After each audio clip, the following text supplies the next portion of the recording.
السلام علیکم ورحمۃ اللہ وبرکاتہ۔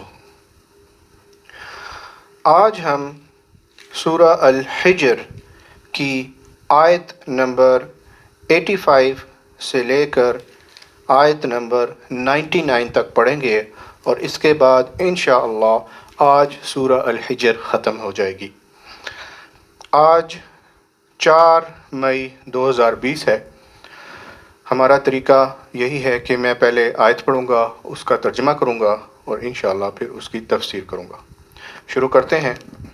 اعوذ باللہ من الشیطان الرجیم، بسم اللہ الرحمن الرحیم۔ وما خلقنا السماوات والأرض وما بينهما إلا بالحق وَإِنَّ السَّاعَةَ لَآتِيَةٌ فَاصْفَحِ الصَّفْحَ الْجَمِيلَ إِنَّ رَبَّكَ هُوَ الْخَلَّاقُ الْعَلِيمُ۔ ترجمہ: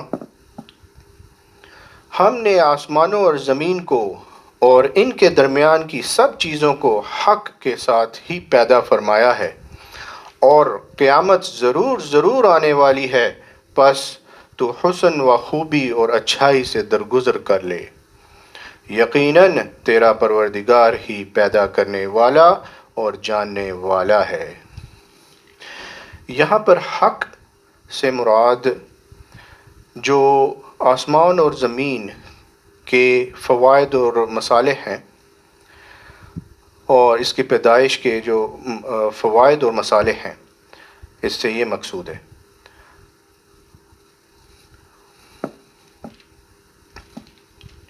اور حق کا دوسرا مطلب یہ بھی ہے کہ نیکوکاروں کو نیکی کا اور بدکاروں کو برائی کا بدلہ دے اللہ تعالیٰ۔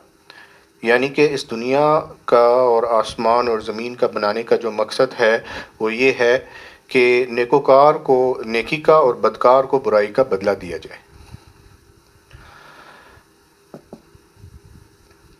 جیسا کہ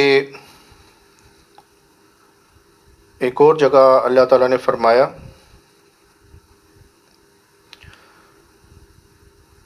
سورہ النجم آیت نمبر 31 میں، اللہ ہی کے لیے ہے جو آسمانوں میں ہے اور جو زمین میں ہے، تاکہ وہ بروں کو ان کی برائیوں کا اور نیکوں کو ان کی نیکی کا بدلہ دے۔ آگے بڑھتے ہیں۔ وَلَقَدْ آتَيْنَاكَ سَبْعًا مِّنَ الْمَثَانِي وَالْقُرْآنَ الْعَظِيمَ۔ یقیناً ہم نے آپ کو 7 آیتیں دے رکھی ہیں کہ دہرائی جاتی ہیں، اور عظیم قرآن بھی دے رکھا ہے۔ یہاں پر 7 آیتیں، اس کا مطلب سورہ فاتحہ ہے جس کی 7 آیتیں ہیں، اور یہ نماز میں بار بار پڑھی جاتی ہے۔ اس سے ایک حدیث میں بھی ہے کہ رسول اللہ صلی اللہ علیہ وسلم نے فرمایا، الحمدللہ رب العالمین، یہ 7 مثانی اور قرآن عظیم ہے جو میں دیا گیا ہوں۔ صحیح بخاری تفسیر سورہ الحجر۔ ایک اور حدیث میں فرمایا، ام القرآن ہی سبع المثانی والقرآن العظیم۔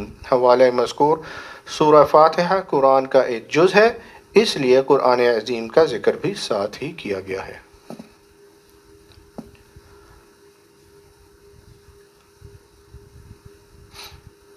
آگے پڑھتے ہیں۔ لا تمدن عینیک الی ما متعنا به ازواجا منهم ولا تحزن علیہم واخفض جناحک للمؤمنین۔ ترجمہ: آپ ہرگز اپنی نظریں اس چیز کی طرف نہ دوڑائیں جس سے ہم نے ان میں سے کئی قسم کے لوگوں کو بہرہ مند کر رکھا ہے، نہ ان پر آپ افسوس کریں اور مومنوں کے لیے اپنے بازو جھکائے رکھیں۔ یہاں پر اللہ تعالیٰ آپ صلی اللہ علیہ وسلم کو دنیائے فانی کی عارضی چیزیں جو مشرکین کو دی گئیں، کفار کو دی گئیں، تو اللہ تعالیٰ آپ صلی اللہ علیہ وسلم کو یہ کہہ رہا ہے کہ ان چیزوں کی طرف مت دیکھیے جو دنیاوی وقتی جو فائدے کے لیے وقتی چیزیں ان کی جو ہیں اللہ تعالیٰ نے ان سے بہرہ مند کیا ان کو۔ جیسا کہ آج کل دنیا میں اپنے آپ کو سپر پاور کہتا ہے، جبکہ سپر پاور صرف اللہ ہے، اللہ کی ذات ہے، اور اپنے آپ کو بڑا طاقتور اور اب بڑی اس کے پاس ٹیکنالوجی اور مشینیں ہیں اور پتہ نہیں کیا کہا ہے، دنیا میں دیکھنے میں ایسا لگتا ہے جیسے بڑے طاقتور اور بڑے خوشحال ہیں۔ تو اسی طرح اس وقت جو ہے کچھ مشرکین، کچھ لوگ دنیاوی لحاظ سے جو ہے عارضی چیزوں میں دنیا فانی کی عارضی چیزوں میں بہت آگے ہوں گے۔ تو اللہ تعالیٰ آپ صلی اللہ علیہ وسلم کو یہ کہہ رہا ہے کہ آپ کو جو ہے ان پر آپ افسوس نہ کریں اور مومنوں کے لیے اپنے بازو جھکائے رکھیں۔ اپنے بازو جھکائے رکھنے کا مطلب یہ ہے کہ جیسے ایک پرندہ ہوتا ہے، وہ جو ہے اپنے پر جو ہے اپنے بچوں کے اوپر ایک جو ہے نا وہ رکھتا ہے، تو اور اس کی یہ شفقت ہوتی ہے، اس کی نرمی ہوتی ہے، اس کی محبت ہوتی ہے۔ تو اللہ تعالیٰ آپ صلی اللہ علیہ وسلم کو کہہ رہا ہے کہ بازو جھکائے رکھیں، یعنی پرندے کی طرح، اور اپنے سایہ شفقت اپنا سایہ شفقت ان پر کریں، اور یعنی ان سے پیار اور محبت سے پیش آئیں۔ لا تمدن عينيك إلى ما متعنا به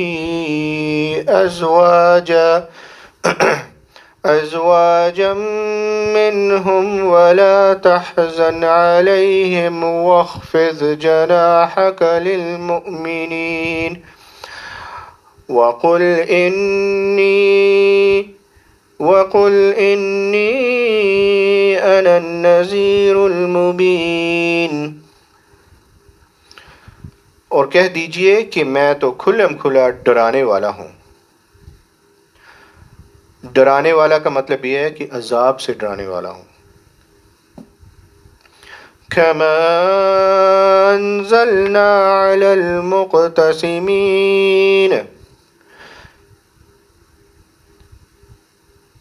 الذين جعلوا القرآن عزين۔ ترجمہ: جیسے کہ ہم نے ان تقسیم کرنے والوں پر اتارا جنہوں نے اس کتاب الہی کے ٹکڑے ٹکڑے کر دیے۔ یہاں پہ تقسیم کا مطلب یہ ہے ٹکڑے ٹکڑے کرنے والوں پر، یعنی کہ عذاب آیا، کہ جو اس سے مراد قریش بھی ہیں۔ بعض کہتے ہیں کہ اس سے مراد قریش ہیں جنہوں نے قرآن کو شعر، سحر، کہانت، اساطیر الاولین کہا، اور بعض کہتے ہیں کہ اس سے مراد مقتسمین اہل کتاب ہیں، اور قرآن کو تورات اور انجیل اس سے مراد ہیں، اور بعض کہتے ہیں کہ اس سے مراد حضرت صالح علیہ السلام کی قوم ہے، جنہوں نے جو ہے سورہ نمل کے مطابق آیت ہے تقاسموا باللہ لَنُبَيِّتَنَّهُ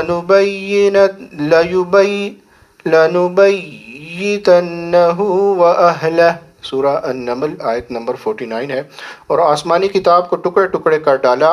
عزین کے ایک معنی یہ بھی کیے گئے ہیں کہ اس کی بعض باتوں پر ایمان رکھنا اور بعض کے ساتھ کفر نہ کرنا۔ ٹھیک ہے، تو جیسے کہ ہم نے ان تقسیم کرنے والوں پر اتارا، یعنی کہ جن لوگوں نے قرآن کو تقسیم کیا، جنہوں نے ٹکڑے ٹکڑے کر دیا، ان لوگوں پر اللہ کا عذاب آیا تھا۔ فَوَرَبِّكَ لَنَسْأَلَنَّهُمْ أَجْمَعِينَ، قسم ہے تیرے پالنے والے کی، ہم ان سب سے ضرور باز پرس کریں گے۔ عما كانوا يعملون، ہر اس چیز کی وہ جو کرتے تھے. فاصدع بما تؤمر وأعرض عن المشركين، پس آپ اس حکم کو جو آپ کو کیا جا رہا ہے کھول کر سنا دیجئے اور مشرکوں سے منہ پھیر لیجئے. اصدع یہاں پہ مطلب ہے کھول کر بیان کرنا. پہلے آپ صلی اللہ علیہ وسلم چھپ کر تبلیغ کرتے تھے، بعد میں جب یہ آیت اتری تو آپ صلی اللہ علیہ وسلم نے کھلم کھلا تبلیغ کرنا شروع کر دی. اِنَّا كَفَيْنَاكَ الْمُسْتَهْزِئِينَ، آپ سے جو لوگ مسخرہ پن کرتے ہیں ان کی سزا کے لیے ہم کافی ہیں. الَّذِينَ يَجْعَلُونَ مَعَ اللَّهِ إِلَٰهًا آخَرَ فَسَوْفَ يَعْلَمُونَ، جو اللہ کے ساتھ دوسرے معبود مقرر کرتے ہیں انہیں عنقریب معلوم ہو جائے گا. وَلَقَدْ نَعْلَمُ أَنَّكَ يَضِيقُ صَدْرُكَ بِمَا يَقُولُونَ،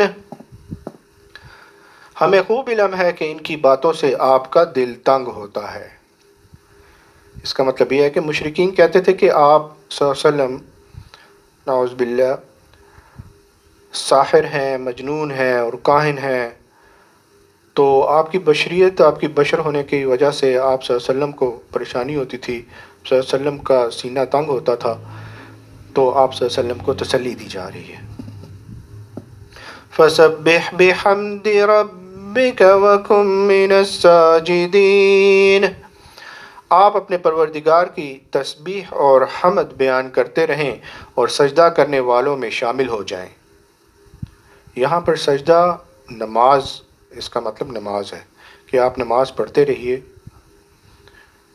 وَاعْبُدْ رَبَّكَ حَتَّى يَأْتِيَكَ الْيَقِينُ، اور اپنے رب کی عبادت کرتے رہیں یہاں تک کہ آپ کو موت آ جائے. یہاں الیقین کا مطلب موت ہے.